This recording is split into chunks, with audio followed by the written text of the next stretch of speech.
We get it. You're busy. You want to grow, and we want to help. You're passionate about your craft because it deeply matters to you. Your faith is important. It's your foundation. At Stay Forth, we coach leaders to avoid burnout, live and lead with clarity, purpose, and from a place of health. We want you to experience long-term impact. Welcome to the journey.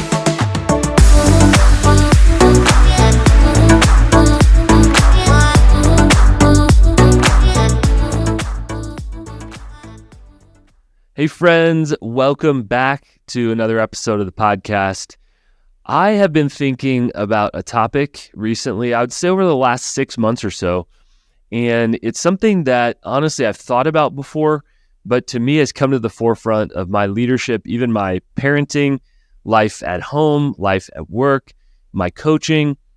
As I work with organizations, I see it as well, and it is energy. The idea of energy, I think the older we get, the more we realize that energy matters. It matters a lot. And I think when we're young, we have so much energy that it's so easy for us to throw it, expend it, invest it wherever. But the older we get, I think the more we realize that our energy actually is really, really crucial and vital. I think that we can create more time pretty easily. We can not sleep. We can avoid certain activities for a while. But energy is something that if you're going to lead for the long haul, you got to keep reinvesting, replenishing, reinvigorating, all those good words. And today's podcast episode, we dive into that. And so the gal's name is Tabitha Scott, and we actually are pretty closely aligned in terms of how we think about organizations and leadership. Things like finding your energy flow and your energy well personally as a leader, also organizations. She's actually a futurist. And so we had some fun conversations about where is work right now and where is the future of work and leadership. And I want to introduce you to a term that I've been using, ROE, return on energy. And I want to invite you as you listen to this episode, and even as you reevaluate your leadership, what is the best return on energy for you, the best return on energy for your team, and the best return on energy for your organization? We can't do it all. Elimination is a powerful tool. In this culture of excess with everything coming at you, no is a powerful word because it allows us to truly say our best yes. And some ways that I have been kind of restoking my energy, I love the Working Genius assessment, and they're actually one of our sponsors here for the podcast. So thank you to the team at the Table Group and the Working Genius.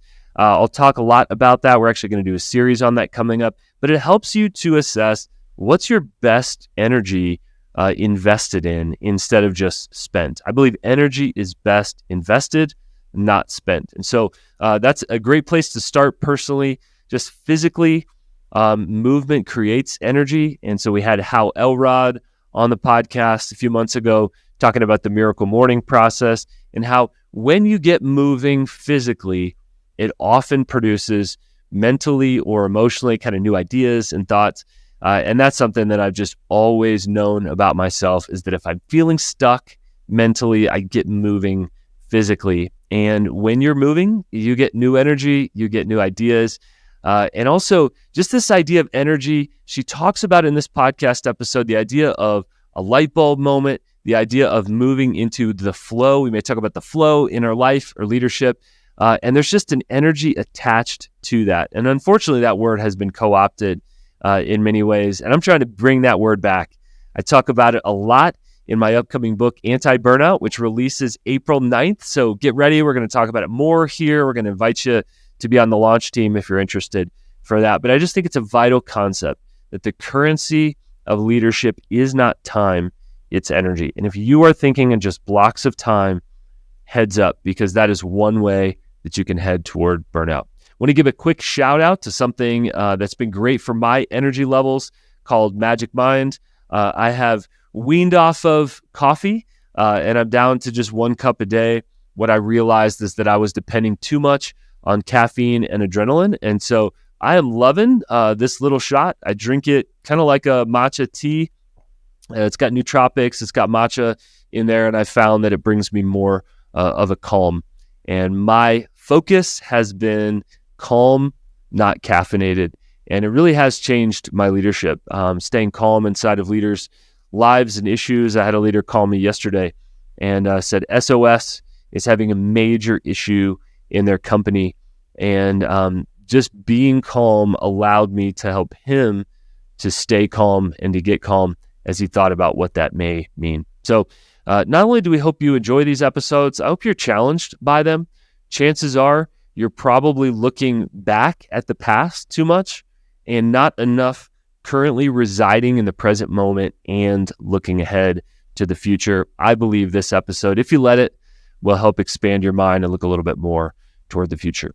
So enjoy this conversation with my new friend, Tabitha Scott. Tabitha, welcome to the podcast. Great to have you here.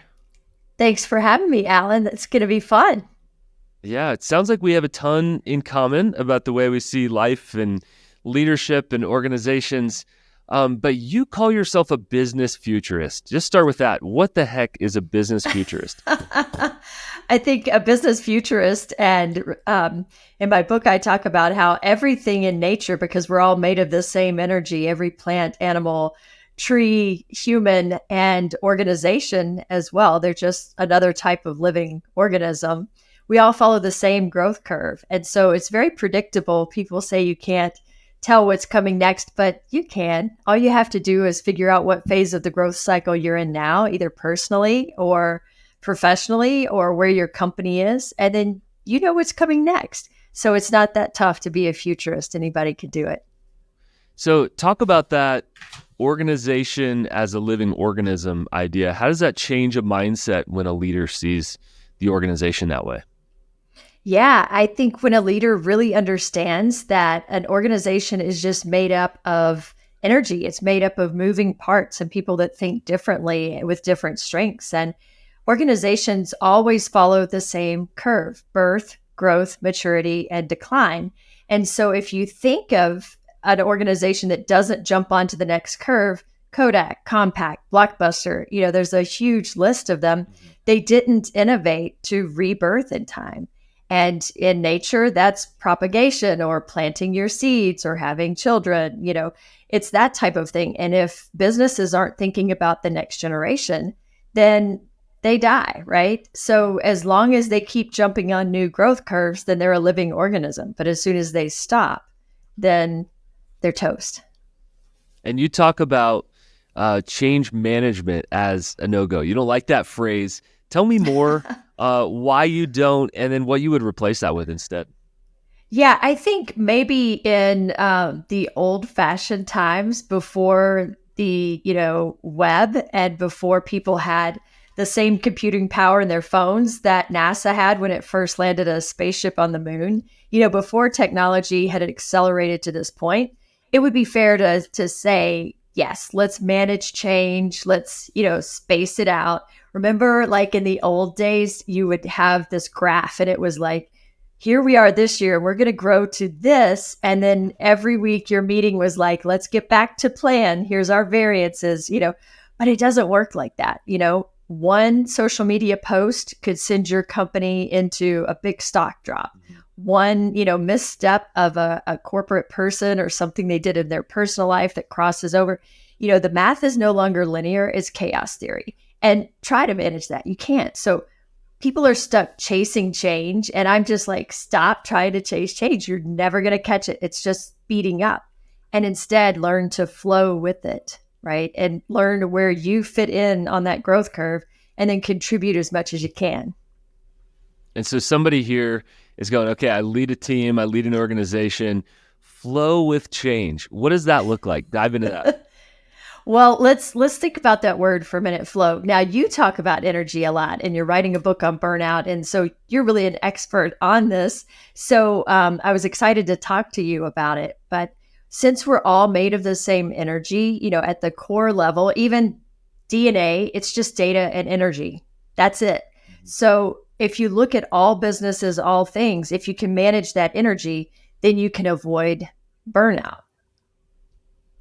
And we talk about a lot at Stay Forth that the currency of leadership is not time, it's energy. And so I even use ROE. What's the best return on energy for my time, for a team leader's time, somebody leading an organization, of course, and then the organization in general. Dive a little bit into that. What do you think is the best utilization of energy for leaders and even organizations today? Yeah, the best ROE is to assess, align, and adapt. So I call it the AAA framework, just for simplicity, not to be confused with the travel agency AAA, but assess, know where you are on that growth curve, know what jazzes you up. Do you love working with people? Do you love taking risks? Do you love avoiding risks? Because whether you're a leader, trying to get the right butt in the right seat, or you're a person trying to stay energized and avoid burnout, it's really important to understand, assess what each person needs, what jazzes them up, and then align them to a role that fits that. So if you put me, for example, in auditing or accounting, something that needed to be very much, in certain borders and, don't take any risk and, it wouldn't work out long term. I could do it. I've got the skills. This has nothing to do about capabilities. It's what jazzes you up. Where if you put me in a think tank or innovation, something that's creative, then I'll thrive and I'll be highly productive. And you're so right. If you have this ROE, people are going to be more innovative, productive, and you're going to end up with more profits at the end of the day. I'm curious, what are some markers for you, Tabitha, when you see that an organization may be heading toward decline, or at least they're having a serious break in their energy? Yeah, let me use Southwest Airlines as an example. In the book, I take corporate examples and case studies to talk about this phenomenon of energy. So Southwest was in that maturity, decline phase. They grew, they peaked, and then they were right at the spot, with Kelly at the helm. And Kelly was great because he helped them scale by, he's an efficiency guy. I can make it leaner, leaner, leaner. And that's what you want to do as you grow, so you could spread out and, you can make it really efficient. But when you're at the top, now you need the Steve Jobs kind of guy that will come in and disrupt and get you on the next curve. But what did they do? They hired a guy that had been at Southwest like 30 years and was even more of a, refiner, streamliner than Kelly was. And look what happened that year. That was the year that they had the travel fiasco at Christmas time and left thousands, of travelers stranded because they couldn't see the forest for the trees. They were so busy cutting, costs and refining that they didn't invest in technology. They didn't invest in their flight attendants. They didn't listen to their pilots because that would be too, innovative and disruptive. So you got to get the right leader at the right time. So what about for a leader? When you say something seems off or they're not getting the best return on their energy, what are some markers that you're looking at? Yeah, I'm looking at how is that person uniquely energized. There's this tool developed by Peter Robertson over in the EU. He's a physicist and a psychologist, a medical doctor. So he understands how people move and how they think. And it has 3 different axes. One is human attachment. Do I love people or do I love content? Do I love generalization, like a general physician, or am I a deep specialist, like a heart surgeon or brain surgeon? And then, the growth curve is the other one. Do I love to explore and take risks, or do I like to find risk and kill it?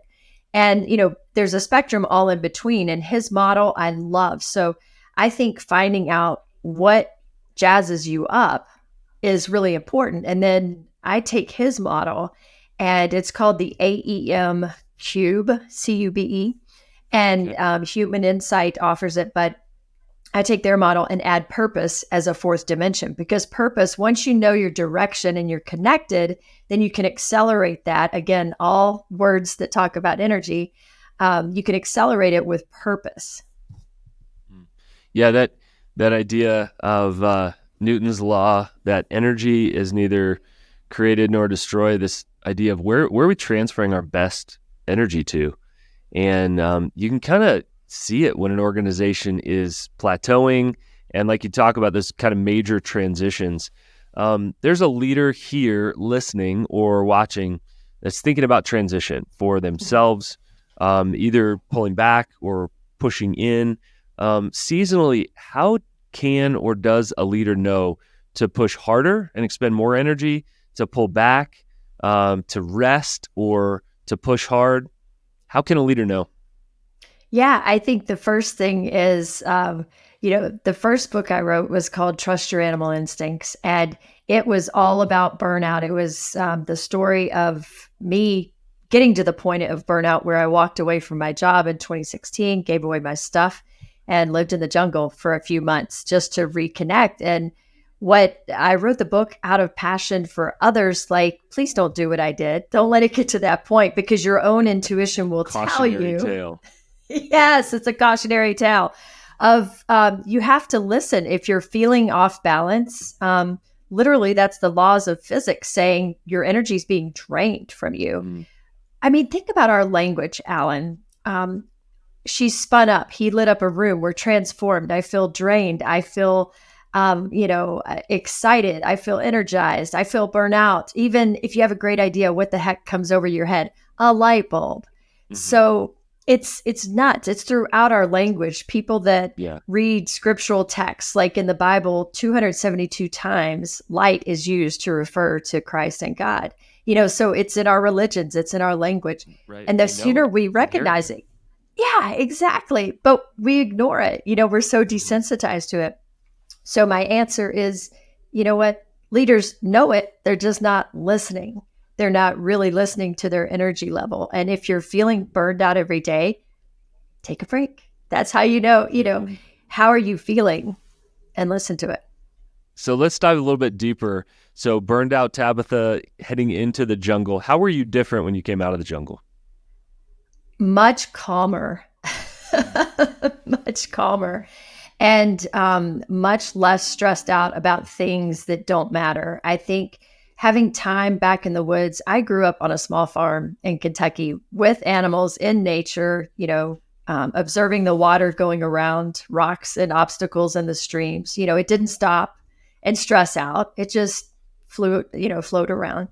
So watching that adaptability, there was no waste on our farm. You took the horse waste and you put it on the garden as fertilize. You looked at the networks, underground. The fungal networks are way more sophisticated than even generative AI today. So all of these things about nature and, of course, the growth cycle really helped me understand how life works and how business works. And going away, taking that time away, it gave me the perspective to not be in the weeds of the business and the freneticism of ego, and just detach from that ego for a while and go, I am part of something much more badass than business, which has been around, 350 years? Right. Nature's been evolving for 4 billion years, and it's incredibly balanced and perfect. The only imbalance in it is created from those parasites called humans. I do a lot of sabbatical work, and our team walks people through sabbatical. Talk a little bit about sabbatical and how that can be, kind of a recentering and re-energizing tool for leaders. I can't say enough about that. And I love your work that you all are doing around that, because people don't understand, even if it's a loss of income, you will gain so much more by just taking a break, by giving that ego a rest, by not constantly thinking, how am I going to please this person? How am I going to make that next dollar? What's the political angle here? Just put all that aside and just be. It's just that simple. Yeah. Yeah, it's interesting putting the ego to rest. I've never used that terminology, but I just think through a leader constantly is having to think their way through their next problem. And it's so disorienting for your organization. They got it. And you just need to walk your way through the next day slowly. And it's incredibly disorienting to a leader. And it's like a fundamental paradigm shift that a leader has. I've never seen a leader return from sabbatical the same person. Maybe they didn't go to the jungle like you did, but never return the same person if they walk through the process in a fairly guided way. What about productivity? How does productivity connect here to energy with either leaders and a productive leader or a productive organization? Yeah, I think productivity is kind of a result. And the more energized you are, the more productive you can be. Now, if you add purpose on top of that, Now you have a reason to produce. So even down to the level of if you really hate your job and you really feel trapped, well, first I would challenge you're not trapped. You think you're trapped. But putting that aside, if you really feel, convinced that you're trapped, gamify your workday. I do that if I have to do like my taxes or reports or, things that you have to do in day-to-day business that you don't love. Okay, if I get through these 3 reports, then I'll take a walk around the block. It doesn't have to be something major. It could be 5 minutes. Rub your pet's, fur for a little bit, but just anything to gamify or have a little piece of dark chocolate, something that you can look forward to in little increments, and it will help you get through your day. That's good. Some leader is listening and watching. They're overwhelmed right now. Overwhelmed. People are spinning in it. Maybe they're thinking about either fight or flight, the different reactions from that. What do you say to a leader when they're at that spot of overwhelm, they're spun up, and they're maybe about to make a bad decision? Yeah, well, first of all, I would say I love you no matter what. And you are so valuable. You are put here for a reason. And the more you can allow yourself the grace to think about that instead of thinking about what you need to avoid and what's not going right in your life right now, just know that you are loved and that you're so important. And the more you can find out what that is that you're uniquely contributing, it might be making pillows. It could be, I'm just looking around my office here. It doesn't matter what doesn't matter. What does matter is how it makes you feel. Remember that old Maya Angelou quote about people won't remember, I'm going to really butcher it, so you may have to help me, what you did. They won't remember what you say, but they will always remember how you made them feel. And so what is it that you're doing that can help somebody around you feel a little better, or maybe an animal or a plant feel a little better? And guess what? Before you know it, it'll help you feel better too. That's good. Yeah, I mean, we're inherently wired to serve. And I was even in a bit of a funk last night. I had just several sad things happen with my clients. One of them, has a serious partner issue that's going to change their life and their business. And I literally thought, man, I could really watch some TV right now. Yeah. And really it was like, yep, but I really need to serve by doing the dishes. There's this massive pile of dishes, balancing in that. And I literally had that thought to me. It's like, what I think I need is to go and either, scroll or watch a dumb TV show. What I actually need in this moment is to serve. And, I was 15% more hopeful afterwards because yes, I'm actually put here to serve, not to watch dumb TV. So I was literally thinking about that last night. It's funny that you say that around the purpose thing. I love that you're stressing purpose so much too. I think we've left it out of organizations too much. And we just kind of view ourselves as, a brain on a stick, as opposed to a motive. And we have a purpose for what we do, which means there's a lot of stuff we don't have a purpose for and we don't love. So I love, Tabitha, your work, your book, of course. We'll put that in the show notes. As we conclude this time, I'm curious. I don't get to talk to a futurist very often. Zoom out a little bit, maybe about the next decade or so of leadership, of organizations, of business. What are some predictions you have about things that maybe are currently changing and things that are going to change? Yeah, I think one of the things that it's a shift that leaders need to make if they are going to ride this wave of change instead of, be behind it, trying to manage it and trying to chase it. I think we need to shift from what can I get from you? What can I get from my people? How can I put them in a box so they will be maximum capacity within this, widget specialization, and silo? We need to flip that into how can I let your power go? How can I release and ignite your potential? And that's such a powerful shift. If you take the time to understand what makes that person tick, what lights them up, and then let them go, let them burn. But that's very uncomfortable for a lot of leaders because they want to control.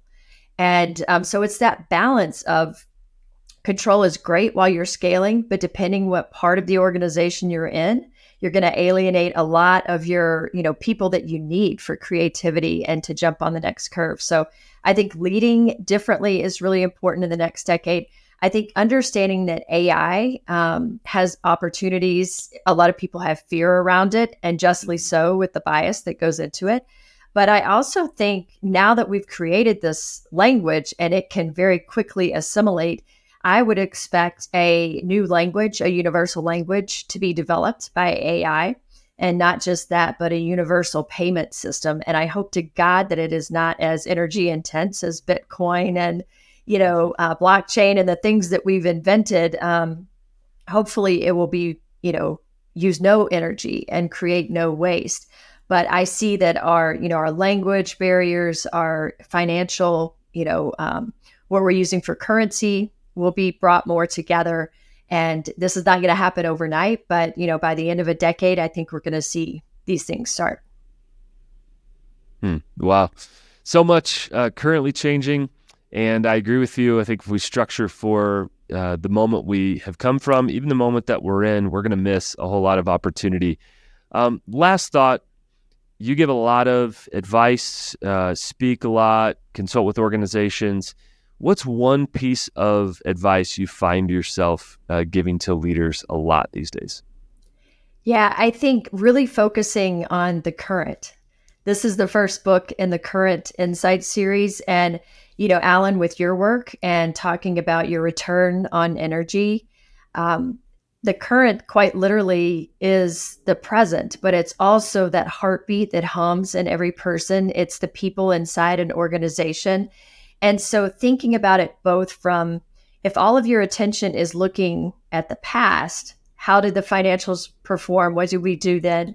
Or so far in the future that you forget about the people that are around you right this minute in the current, then you're going to miss things. And the most powerful advice that I can give to leaders is to take a hot minute. Maybe it's on a sabbatical, or maybe it's just like one day, and take time to think about what is happening right this minute. And it's surprising, but people don't do that. They're either stressing out or depressed about the past. I should have, would have, could have done that. Or they're thinking about what's next? What's next? I got to get here. I got to do that. And you're not thinking about who are the people in my life? What's showing up for me right now?